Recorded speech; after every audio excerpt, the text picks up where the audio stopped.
Want to make your Word documents visually pop by overlaying text boxes onto images? First, insert your chosen image into the Word document. Go to the Insert tab, then click Pictures and select this device to upload your image.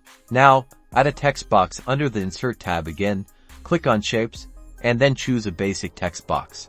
Click and drag to create the text box over your image. Don't worry about the initial size or placement, we'll adjust that soon. Type in your desired text. For example, let's add beautiful scenery. To customize the text box appearance, right-click on its border, select Format Shape. In the Format Shape pane, under Fill, choose No Fill to make the text box background transparent. Next, under Line, select No Line to remove the text box border. You can now adjust the font size, color, and style of your text under the Home tab to make it stand out. Let's make the text bigger and white.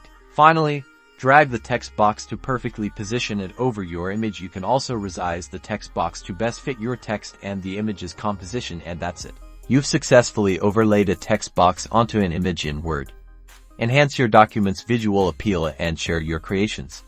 Remember to like and subscribe for more quick tips.